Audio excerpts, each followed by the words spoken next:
ज्योतिर्मठ के शंकराचार्य स्वामी अविमुक्तेश्वरानंद सरस्वती ने देश में बढ़ती गौहत्या और गौवंश की दुर्दशा को लेकर केंद्र की भाजपा सरकार पर जमकर निशाना साधा।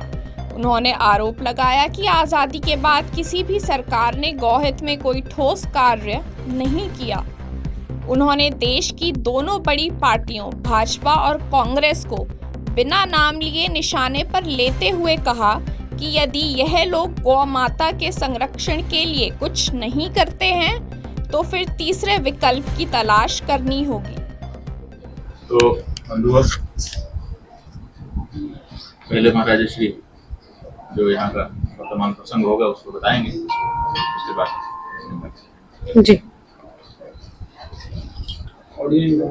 आज सिद्धार्थ आश्रम में जगद्गुरु शंकराचार्य पीठाधीश्वर स्वामी और मुक्तेश्वरानंद जी महाराज पधारे हैं। बड़ा सौभाग्य और परम हर्ष का विषय है। हम सभी खुश हैं। मेरी भेंट स्वामी से भी महाकुंभ के अवसर पर हुई तो मैंने इनको आमंत्रित किया और स्वामी जी ने स्वीकार किया और पधारे। उनका सभी का स्वागत करते हैं। और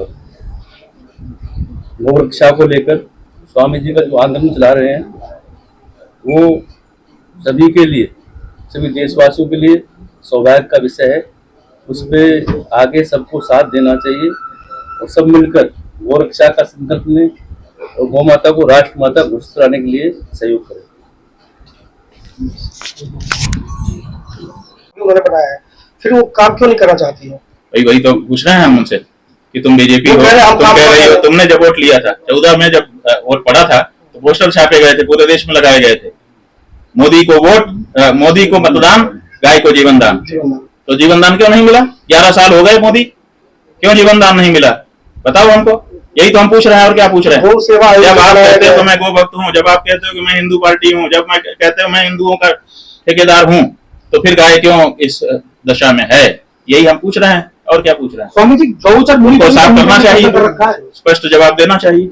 हाँ बोलिए। नहीं बोल दो गुरु जी। फिर किसकी सरकार को चुने? क्योंकि भाई किसकी सरकार को चुने नहीं। देखिए, अगर दो लोग हैं और दोनों ठीक नहीं है तो तीसरा विकल्प पैदा करना पड़ेगा। ये थोड़े है कि अब हम इतने मजबूर हो गए कि अब इन्हीं गो हत्यारों को ही हम चुने। गुरु जी, तीसरे विकल्प किसको देंगे? वो जो हमारे वोट चाहता होगा वो आएगा सामने। गुरु जी, हम उसको वोट देंगे। आपने कुंभ स्नान की जनसंख्या पर उंगली उठाई कि हमने नहीं, पूरे देश के बड़े बड़े विद्वानों ने उठाई है। विपक्ष की बात आप छोड़ दो। जो भी विचार करता है कि इतनी जगह है, इतना समय है, इतनी देर में इतने लोग कैसे आ सकते हैं, आपको गणित लगाओ ना, उसके बाद आप भी चकरा जाएगा आपका माथा, आप भी सवाल उठाने लग जाएंगे। अयोध्या में राम मंदिर की कौन सा वैज्ञानिक तरीका है जिससे आपने गिन लिया? बताइए, उस वैज्ञानिक तरीके का नाम बताइए। आप कहते हैं एआई से हमने गिन लिया। एआई ने भी कौन सी मेथड लगाई? एआई तो एक टूल है ना, उसने कोई तो मेथड लगाई होगी गिनती के लिए। आपने आज तक नहीं पूछा उन लोगों से, हमसे पूछ रहे हो। आप एक इतना बड़ा एरिया है, उसी एरिया में सबको आना है और साधन भी उतने ही है आने के, उसी में खड़ा होना है। टाइम पीरियड भी एक तय है कि 45 दिन ही है, और आपने कह दिया इतने लोग आए, तो उतने लोग वहां समाने तो चाहिए। इसका कौन सा मेथड है? किस मेथड से गिनती की गई? क्यों नहीं अभी तक सरकार ने इस मेथड को सामने किया ताकि लोग उसको टेस्ट कर लें? बताओ।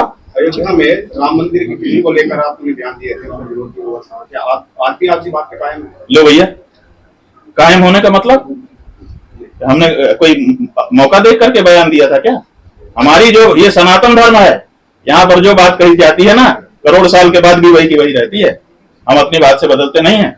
हमने कहा था कि अभी मंदिर निर्मित नहीं हुआ है, आज भी वहां काम चल रहा है। आप चले जाओ, देख लो। गुरुजी, जो बात आपने उठाई है गौ रक्षा वाली बात, वो उसमें तत्कालीन प्रधानमंत्री इंदिरा गांधी के समय उठाई गई थी और उन्होंने गो भक्तों में गोली चला दी जंतर मंतर पे। सही है, बिल्कुल सही है। ठीक है, आप क्या कहना है? आपका पूछना क्या है? ये तो आप बात बता रहे हैं। गोरक्षक गौ माता की रक्षा करते हैं, लेकिन फिर भी मुकदमे ही गोरक्षकों पर होते हैं। वही तो, क्या साधु संतों को सड़कों पर नहीं आना चाहिए? ये मुकदमा क्यों हो रहा है? क्या है कि अगर हम अपनी माँ की रक्षा कर रहे हैं तो माँ की रक्षा, अच्छा किसी की रक्षा करने में मुकदमा कैसे? किसी की, हम कहते हैं माँ ना हो, हम कहते हैं कोई हो, किसी की रक्षा करने में कैसे मुकदमा हो सकता है? मुकदमा मारने पर जब वो शब्द कहते हैं तो संस्कृत भाषा में गो शब्द स्त्रीलिंग भी होता है, पुल्लिंग भी होता है। तो गाय, गो शब्द कहते ही गाय और बैल दोनों आ जाते हैं। स्वामी जी, हम गाय के अंदर 33 कोटि देवी देवता वास करते हैं, लेकिन हिंदू स्वयं गाय को छोड़ करके कीर्ति मजारों पर जाता है माथा टेकने के लिए। देखो, हिंदू नहीं जाता है, वो जाता है वो व्यक्ति जो इतना परेशान है कि अब उसकी विवेक शक्ति मर गई है, इतना परेशान है। आर्त व्यक्ति जो होता है ना, जब आपके बाल में अभी आग लगा दी जाए ना, तो आप जाने कहां चले जाओगे। तो ऐसे ही जो परेशान व्यक्ति है वो कहीं भी जा रहा है, लेकिन वो परेशानी क्यों पैदा हो गई? जब आप कहते हैं हम राम राज्य ले आ देंगे और हमारा वोट लेके आप बैठ जाते हो, तो राम राज्य क्यों नहीं लाते? क्यों इतने परेशान है लोग कि अपना धर्म भी भूल करके कहीं भी जाने को मजबूर हो रहे हैं? जहां बता दो कि यहाँ से कुछ मिलेगा वहीं भीड़ लग जाती। कोई कह देता है एक रुद्राक्ष दूंगा हो जाएगा, 10-10 लाख लोग पहुंच जाते हैं।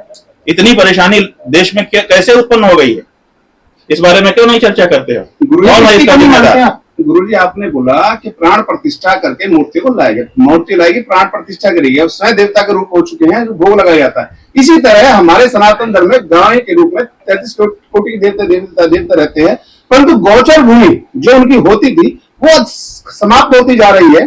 जो गोचर भूमि हर गांव में, हर शहर में हुआ करती थी, कहीं ना कहीं जो बीजेपी की सरकार है इसमें कहीं सरकार सभी दोषी है सर इसमें। हम कहाँ कह रहे हैं कि अमुक दोषी है, अमुक दोषी नहीं है सर? आप कह रहे हैं सभी दोषी, हम क्या कह रहे हैं? हम भी तो कह रहे हैं 78 साल में जब आदमी खा चुके हैं।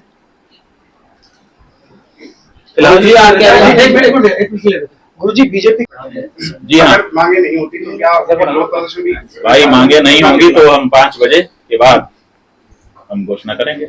अगर सरकार कहती है कि हम गाय के पक्ष में है तो उनको क्या करना चाहिए? अगर सरकार के पक्ष में है तो सबसे पहले तो हम उनका अभिनंदन करेंगे, उनका स्वागत करेंगे, उनका जयकारा लगाएंगे, उनको अपना आदरणीय समझेंगे कि ये वीर पुरुष हैं और हमारी माँ को माँ कह रहे हैं, हमारे यही भाई हैं। तो क्या करना पहली चाहिए बात। गाय के लिए? उसके बाद फिर हम उनके साथ बैठेंगे और निर्णय करेंगे कि भाई तुम अगर गाय मांगते हो तो बताओ, में लेना चर्चा चाहते करेंगे। हैं, जबानी बात रखना चाहते हैं? भाई लिखत और जबानी की बात नहीं है, बात तो ये है कि जो आप चाहे लिख करके दो चाहे जबानी का हो, बात सच होनी चाहिए। जो कह दोगे वही फिर पक्का हो जाएगा। स्वामी जी, गाय की इस तरह की दुर्दशा का जिम्मेदार तो हिंदू ही है, क्योंकि दूध काट कर सड़कों पर छोड़ देता है।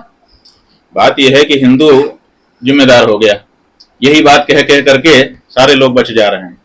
उदाहरण दे रहे हैं, कसाई काटता है गाय को, कसाई को देता कौन है? सवाल यह है कि कसाई को देने की परिस्थितियां किसने उत्पन्न की? आपने, जब हमारे देश में गाय को माता कहा जाता था तो किस अधिकार से आपने गाय को पशु के रूप में दर्ज किया? और जब हमारे बच्चे जो कानून पढ़ते हैं उसी तरह का उनका दिमाग होने लगता है। 78 साल से 3-4 पीढ़ी बीत गई, 3-4 पीढ़ी के बच्चों को यही पता है कि गाय एक पशु है। अभी गोयनका विद्यालय खुला है नया, चयन उनकी खुली है, दूसरी कक्षा के विद्यार्थियों को पढ़ा रहे थे कि काऊ इज एन एनिमल और we drink is her milk and eat her meat. ये दूसरी कक्षा के बच्चों को पढ़ाया जा रहा है, और अगर ये बच्चा पढ़ेगा तो क्या उसके मन में क्या भावना रहेगी? तो आप भारतीय संस्कृति के विरुद्ध दर्ज कर लेते हैं तथ्यों को और फिर उसको बच्चों को पढ़ाने लग जाते हैं, तो इससे बिगाड़ होता है। तो आज जो परिस्थिति गाय की निर्मित हुई है वो इसलिए निर्मित हुई है क्योंकि सरकारों ने उसको पशु के रूप में दर्ज किया है। इसीलिए हम कहते हैं कि इसको आप हटाइए, आप हटा करके उसको माता के रूप में दर्ज करिए, देखिए दूसरे दिन से परिवर्तन हो जाता है कि नहीं हो जाता है। महाराज जी, विज्ञापन के इस दौर में लगता है कि संभव हो पाएगा इस तरीके से? क्योंकि आप देखिए संभव तो सब कुछ होता है, बस उसके लिए दृढ़ता से लगना पड़ता है। तो अगर हम दृढ़ता से लगे रहेंगे तो क्यों नहीं होगा? क्या किसकी हिम्मत है इस देश में? अगर हिंदू खड़ा हो जाए तो जो पार्टियां आज बड़ी बड़ी पार्टी बन के घूम रही हैं, सरकार बन के घूम रही है ना, इनके लिए हमारा रास्ता खाली करा दिया जाता है, वो हमारे वोट से बनती हैं। जिस दिन हमने तय कर लिया कि हम गौ हत्यारे को, पार्टी को और प्रत्याशी को वोट नहीं देंगे, उस दिन इनकी हवा निकल जाएगी। आप क्या बात करती हैं? गुरुजी, बीजेपी की सरकार तो हमको तोड़फोड़ थोड़े करनी पड़ेगी, हमको तो केवल अपने मताधिकार का सही उपयोग करना पड़ेगा, और वो हम अपने शिष्यों को, अपने हिंदू अनुयायियों को बताएंगे। ऐसी क्या बात? क्या गाय को सिर्फ माता दिलाने के दर्जे के लिए लड़ाई है, या फिर गाय की जो सड़कों पर दूरदर्शा हो रही है उसकी दिशा में भी कुछ काम किया? देखिए बात यह है कि माता कहने के बाद जब हम माता कह देते हैं किसी को, जैसे ये महाराज जी हैं, इन्होंने यहाँ पे मंदिर बनाए, मंदिर बना के यहाँ पे पत्थर की मूर्तियां ला करके उन्हें प्राण प्रतिष्ठा करवा दी। अब इनकी जिम्मेदारी है कि रोज उनको भोग लगाओ, रोज उनका श्रृंगार करो। इन्होंने जाने कितने आदमी उन मूर्तियों की सेवा में लगा रखा है। क्यों? क्योंकि प्राण प्रतिष्ठा कर दिया। अब नहीं, अब एक दिन भी भूखे नहीं रख सकते। तो ऐसे ही जब हमारा कोई भाई किसी बहन के जब निश्चय हो जाता है, मांग भर देता है, तो पूरी जिंदगी उसके खाना खुराकी देने का उसका जिम्मा हो जाता है जी। संबंध ऐसे थोड़े होते हैं कि केवल मुंह से बोल दिया। जिस दिन हम माँ के रूप में फिर से उनको रिस्टोर कर देंगे, उस दिन से उनके प्रति हमारा व्यवहार बदलेगा। वो ऐसे आवारा नहीं रहेंगी, वो उनके बारे में बच्चा बच्चा चिंता करेगा। गुरुजी आप स्वराज स्थापित होगा तो हम गौ हत्या भारत देश में पूर्णतया प्रतिबंधित कर लेंगे। लेकिन दुर्भाग्य का विषय है 78 साल का ये कार्यकाल, जिसको स्वाधीनता का काल कहा जाता है, स्वतंत्रता का काल कहा जाता है, वो बीत गया। लेकिन आज तक नेताओं ने हमसे वादा किया था पूरे देश से कि आजादी के बाद पहली कलम से गौ हत्याबंदी की जाएगी। लेकिन 78 साल के बाद भी लगभग जितनी देश में पार्टियां हैं, सब ने किसी न किसी रूप में शासन कर लिया, सत्ता संभाल ली और उतर भी गई। लेकिन किसी ने भी हम हिंदुओं की इस मांग के बारे में न्याय नहीं किया, बल्कि निरंतर गौ हत्या बढ़ती ही चली जा रही है। गौ मांस का विक्रय बढ़ता चला जा रहा है, निर्यात बढ़ता चला जा रहा है और उसका स्वदेश में भी भक्षण बढ़ता चला जा रहा है, उसको बढ़ावा मिलता चला जा रहा है। ऐसी परिस्थिति में गाय को मां मानने वाले, गाय को मां का दर्जा देने वाले हम हिंदू बहुत ही आहत हैं। या तो अब हम चाहते हैं कि इस बारे में संत महंत विचार करें, धार्मिक लोग विचार करें कि हम क्या गाय को माता कहना छोड़ सकते हैं। लेकिन ऐसा विचार करने के पहले जो वेदों में गाय को माता कहा गया है, जो शास्त्रों में गाय को माता कहा गया है, जो पुराणों में गाय को माता कहा गया है, जो हमारे पूर्व पुरुषों ने गाय को माता कह करके उसके लिए बलिदान कर दिए, उनके बारे में नीति हमको स्पष्ट करनी पड़ेगी। तो ऐसी परिस्थिति में हम गाय को माँ कहना कैसे छोड़ पाएंगे। और जब गाय को माँ कह रहे हैं तो माँ के साथ माँ जैसा व्यवहार भी होना चाहिए। पशु जैसा व्यवहार माँ के साथ बिल्कुल असह्य है और लंबा समय बीत चुका है। इसलिए अब देश के सभी सनातन धर्मियों ने, जो गाय को माता मानते हैं, उन लोगों ने ये तय किया है कि किसी भी दशा में अब हम गौ हत्या को स्वीकार करना नहीं चाहते हैं। इसलिए देश की जितनी भी राजनीतिक पार्टियां हैं, चाहे वो सत्ता में हैं, चाहे सत्ता पाने के लिए संघर्ष कर रही हैं, उन सब से हम लोगों ने कुंभ में, जब कुंभ बीत गया, पहले कुंभ में आशा थी कि कुंभ में बहुत बड़ा जमावड़ा किया जा रहा है हिंदुओं का, जरूर वहां से कोई उपहार गौ हत्याबंदी जैसे काम का दिया जाएगा। ऐसे संकेत भी हम लोगों को छिटपुट मिले थे कि ये सरकार इस तरह से कुछ सोच रही है। लेकिन जब पूरा कुंभ बीत गया और इस तरह की कोई बात नहीं हुई, तो फिर हम लोगों ने विचार किया कि क्या करें। तो 33 दिन का समय, 33 कोटि देवता गौ माता के शरीर में है, उन्हीं को आधार मान करके 33 दिन का समय माघ की पूर्णिमा से हम लोगों ने उनको दिया, चैत्र के कृष्ण पक्ष की तृतीया तक का, जो अंग्रेजी तारीख में 17 मार्च सिद्ध होता है। तो 17 मार्च में भी अब देरी नहीं है, 6 दिन लगभग बीच में रह गए हैं। तो 33 दिन में हम लोगों ने कहा था कि आप कुछ करिए चाहे मत करिए, कम से कम इतना साफ कर दीजिए कि आप गाय की हत्या के पक्ष में हैं कि गाय की रक्षा के पक्ष में। तो जितनी भी देश में पार्टियां हैं, चाहे वो सत्ता में है, चाहे सत्ता के बाहर हैं, सत्ता के लिए संघर्ष कर रही हैं, उन सब से हम लोग केवल एक बात चाहते हैं कि 17 तारीख को शाम को 5 बजे तक आप साफ कर दीजिए कि आप गाय के पक्ष में हैं कि गाय के विपक्ष में हैं। क्योंकि आपके साथ क्या व्यवहार करना है ये हम तय नहीं कर पा रहे हैं। परिस्थिति यह है कि पूरा देश भ्रम में जी रहा है। कभी हमारे नेताजी का गाय को पूजते हुए का, कभी पुचकारते हुए का, कभी दुलारते हुए का फोटो आ जाता है, और कभी डाटा निकल करके आता है, वो अलग ही कहानी कहता है कि पूरे विश्व में गोमांस निर्यात में हमारा जो देश है वो ब्राजील के बाद दूसरे नंबर पर आ चुका। तो ये जो दो तरह का चरित्र निकल करके आता है, इससे हमको भ्रम है कि पता नहीं कौन गौ भक्षक है और कौन गौ रक्षक है। तो ऐसी परिस्थिति में हम चाहते हैं कि पार्टियां और कुछ करें चाहे ना करें, सरकारें और कुछ करें चाहे ना करें, लेकिन 17 तारीख की शाम तक 5 बजे तक साफ कर दें कि वो गाय की रक्षा के पक्ष में है कि गाय की रक्षा के पक्ष में नहीं होकर के जैसा 78 साल से चलता आया वैसा ही चलाने के पक्ष में है। तो ये बड़ा अवसर सबको दिया गया है, उसकी हम लोग प्रतीक्षा कर रहे हैं। अभी हम जो यात्रा कर रहे हैं ये भी प्रतीक्षा यात्रा है। जो 33वां दिन होगा, 32 दिन तक तो हम घूम रहे हैं, बार बार ये बात आप लोगों के माध्यम से पहुंचाते हुए हमने रजिस्टर्ड डाक से, ईमेल से, उनको पत्र द्वारा भी ये सूचना की है, बीच बीच में रिमाइंडर भी भेजा है और आगे भी भेजते जाएंगे।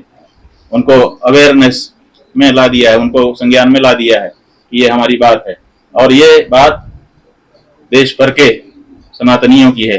100 करोड़ के लगभग सनातनियों की है। अब अगर वो कह देते हैं कि हाँ हम गाय के पक्ष में हैं, तो फिर हम लोग उनसे कहेंगे कि भाई गाय के पक्ष में हो तो कुछ करो गाय के लिए।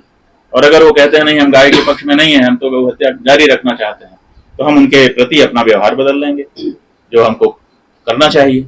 और अगर वो चुप रहते हैं, कुछ भी नहीं कहते हैं, तो हमने पहले ही ये घोषणा कर दिया है कि अगर आप कुछ नहीं कहेंगे तो हम ये अवधारणा निकालेंगे कि आप 78 साल से जो करते चले आए हो आगे भी वही करना चाहते हो, इसलिए आपको हम भाई के रूप में नहीं बल्कि कसाई के रूप में निरूपित करेंगे, और कसाई के साथ जो व्यवहार हम करते हैं वही आपके साथ करना शुरू करेंगे, माने आपसे संबंध तोड़ लेंगे। तो ये हमारी स्पष्ट सनातन धर्मियों की ओर से बांध है। एक बात हम साफ कर देना चाहते हैं कि हम दिल्ली में रामलीला मैदान में 17 तारीख को सवेरे सूर्योदय से बैठ जाएंगे, सूर्यास्त तक रहेंगे। 5 बजे तक प्रतीक्षा करके 5 बजे के बाद सूर्यास्त के बीच में अपनी जो भी हमारे मन की बात होगी, जो निर्णय होगा वो घोषित करेंगे। लेकिन ये लोग समझ रहे हैं कि हम कोई आंदोलन कर रहे हैं, लोग समझ रहे हैं कि हम कोई, जैसा कि आंदोलन का एक ढर्रा बन गया है कि बहुत बड़ी भीड़ इकट्ठा करो। भीड़ जो है कैसे आती है आप सब लोग जान चुके हैं, सब पैसा देने से भीड़ इकट्ठा हो जाती है, बस लगा देने से लोग आ जाते हैं, खाने का पैकेट दे दो, पैसा दे दो, कपड़े दे दो, ये दे दो, वो दे दो, इस तरह से भीड़ आती है। तो हमको ऐसी भीड़ नहीं इकट्ठा करना, और भीड़ जब आती है तो बहुत सारे लोगों को परेशानी होती है, तो हम ये भी नहीं करना चाहते हैं। इसलिए हमने ये कहा है कि जैसे हमारे देश के प्रधानमंत्री विदेश में जाते हैं, कहते हैं हम 140 करोड़ देशवासियों की ओर से बोल रहे हैं, वैसे ही हम शंकराचार्य होने के नाते जो 100-125 करोड़ हमारे सनातन धर्मी हैं, उनके धार्मिक रिप्रेजेंटेटिव हैं, प्रतिनिधि हैं, और हम उन सब की तरफ से वहां पर बैठेंगे।